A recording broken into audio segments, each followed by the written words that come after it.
Hey guys, my name is Rob, and today we're reviewing the Razer Wolverine V3 Tournament Edition 8K. That's a mouthful. This is a wired PC controller, which is both very similar to the previous V3 Tournament Edition, but also very different in a number of ways. First and foremost, if you just compare the two boxes side by side, you'll notice the lack of an Xbox logo on the 8K, and this is a massive deviation from the prior model, as it is no longer compatible with Xbox. Clearly, this means that the target audience for the newer version is much more limited, but if you are a PC player, the V3 8K will likely be very compelling based on the other design changes to this model. Really quickly, I want to point out that there is also a V3 Pro 8K, which is a wireless version of this gamepad. Since I only play wired, I elected to not pay almost double the price for a carrying case and wireless functionality that I'll never use, which seems to be the only differences between the two new models. So that said, let's open this up and check it out. The packaging and presentation is pretty much the same as the prior V3 TE. We have a slot up top with the documentation. So we have a booklet style user manual and a set of Razer stickers. Then we have a couple of additional thumbstick options, and this is the first variation from the prior wired version, as that one did not have removable thumbstick caps, whereas the wireless version did, but with the 8K, both the wired and wireless models come with these additional caps. Then in the bottom section, we have a USB-A to USB-C cable, and this is a pretty heavy-duty, thick braided cable. I believe this is a 6-foot cable, and it does have dust covers on both ends, as well as a rubber cable tie. And that's it as far as accessories, so then we just have the gamepad itself. The very first thing I noticed when picking up the controller was that the 8K model is noticeably lighter than the regular V3 TE. That gamepad weighs in at 253 grams, whereas the 8K weighs in at only 197 grams, so a very big difference. And I should note that part, if not the majority of the reason for the weight difference is because neither the Pro or TE versions of the 8K include rumble motors, which matters not at all to me, but I'm sure will be disappointing to some people. I prefer heavier controllers, so not really excited about this weight change in general, but if you prefer lighter controllers, Razer definitely has you covered here. Other than that though, it looks and feels almost exactly the same as the Xbox version of the TE. As far as features, we have micro-switch face buttons, and these feel identical to those on the Xbox V3 models, so very good. They have a fair bit of resistance, which I actually like, but also a pretty short travel distance, so to me these feel great. The D-pad is also a micro switch, which again is my preference, so it sounds and feels very similar to the face buttons. This is an 8-way floating style D-pad, and I really like the circular design with the raised cross. The whole pad is sort of concave, and overall I really like this D-pad. Aside from no Xbox compatibility, arguably the biggest change in the new V3 model is the thumbsticks, which are TMR. The prior version of this gamepad used HE sticks, and honestly not particularly good HE sticks, so really glad to see the upgrade to TMR here, and looking forward to testing these out. They also do have anti-friction rings, and as we saw in the unboxing, the thumbstick caps are removable, which is a feature we didn't have on the prior wired or TE version of the V3. Other front inputs include the home button, the menu button, the view button, the share button, and the function button. Next we have the shoulder buttons, which aren't micro switch, but they are mechanical tack switches. They feel fine, they're very easy to actuate, but they are smooth with no texture or anything, which as usual I'm going to mildly complain about that. Then we have two additional buttons on top, M1 and M2. When pressed, these feel and sound pretty much exactly like the shoulder buttons. I like the position of these, and in general I just really like having the extra top buttons. I've become a big fan of this feature and want to see these inputs on pretty much every gamepad I test. Like the shoulder buttons, the triggers are smooth with no texture or stippling, which I don't love, but otherwise they do feel good. They're padded, and I really like the shape of the triggers, which are a wider style and sort of contoured to fit your fingers. But most importantly, we also have micro switch trigger stops. At the time when I reviewed the original V3 Pro and TE, I said these were possibly the best micro switch trigger stops I'd tried, and though we've seen tons of really good ones since then, these are still fantastic. They're legitimate instant triggers requiring very little pressure. Then finally we've got the four back buttons, and these are also micro switches, so as far as actuation they feel great. There really aren't a ton of gamepads on the market with two sets of micro switch back buttons, so that's a huge plus for the Razer V3 line, but for me personally, I'm not a huge fan of the placement. The top buttons feel fine, but these are designed in such a way that your middle fingers cover the upper buttons, and your ring fingers should cover and operate the lower buttons. Again, this is a personal preference, but I absolutely hate using my ring fingers for those buttons, so this just doesn't work for me. I've tried to modify my grip so I can move my middle fingers down to hit the lower back buttons, but holding it this way means my pinky fingers are completely off the controller, so overall it's just not a comfortable fit in my hand when holding it this way. Next, we'll look at customization, starting with the replaceable thumbstick caps. The tall stick has the same shape and design as the default sticks, but the short stick is wider and dome-shaped, and I actually like this for the left stick, so I'll probably play with it some this way during testing. The stick caps just pop on and off, so very easy to change, and although I like having a taller stick on the right, I don't love the smaller diameter caps. So instead of using this tall stick on the right, I'm going to go with the default stick and add a control freak, so it'll be taller but also a bit wider and have better grip. As with the prior Wolverine V3 sticks, Xbox control freaks fit perfectly. There are some settings and customization we can do without software, though not a ton. First, holding the function button and pressing up and down on the D-pad will adjust the PC volume. Next, you can swap profiles on the fly by holding function and pressing any one of the face buttons, A for profile 1, B for profile 2, X for profile 3, and Y for profile 4. Next, you can program the additional buttons by simultaneously pressing function plus any one of those buttons. The indicator light will flash in programming mode, and then you just press whatever button you want to assign to it. You can map any button on the controller other than the home, share, and function buttons. You can also unmap any of the extra buttons by pressing function plus that button to enter programming mode, and then just pressing that same extra button again.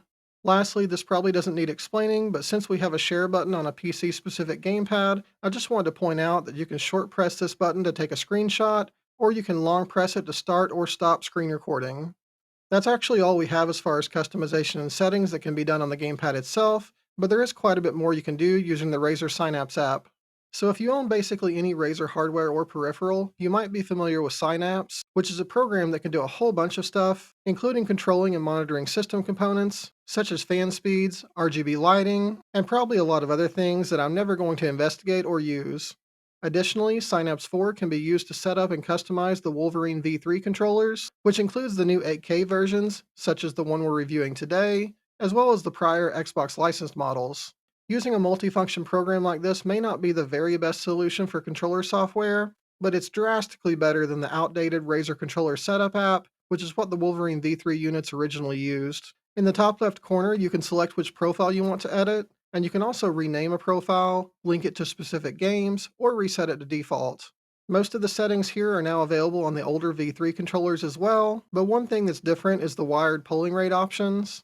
As you can see here, we can crank that polling rate all the way up to 8000 Hz, which is why these new PC-only models are named Pro 8K and Turn-in Edition 8K. Beside that, you can set the D-pad to either 8-way or 4-way so that the diagonals don't register inputs. And then in the top center of the screen, you can remap M1 through M6 buttons, and oddly also the share button, but you can't remap any of the other standard controller inputs. Thankfully, Synapse also offers a much wider variety of mapping options, as you can now map keyboard inputs, including recording macros. The keyboard mapping isn't just limited to the 8K units, as both of the Xbox licensed models are now compatible with this feature of Synapse 4, though obviously the licensed Xbox versions don't support macros. The next tab is for thumbsticks, and unfortunately the customization here is a bit lackluster, specifically because you can't set dead zones in single units. You can set the dead zones to 0, so thank goodness for that, but the next step up from 0 is 3%, then 5, then 7, you get the idea. I'm really disappointed by this limitation, which we also saw in the Razer controller setup app, but I honestly would have expected to see this addressed once Synapse support was added. Also, you can enable and disable double dead zone prevention. You can also set the circularity algorithm to circular or rectangular, but you can't do this individually for each joystick, so both sticks have to be set to the same algorithm. And then there's a sub-tab for sensitivity clutch. I'll be honest, I don't use this feature at all, but if you want to try it for yourself, you'll first have to go back to the first tab and assign one of the M buttons as a sensitivity clutch. You can choose to assign this to the left, right, or both sticks.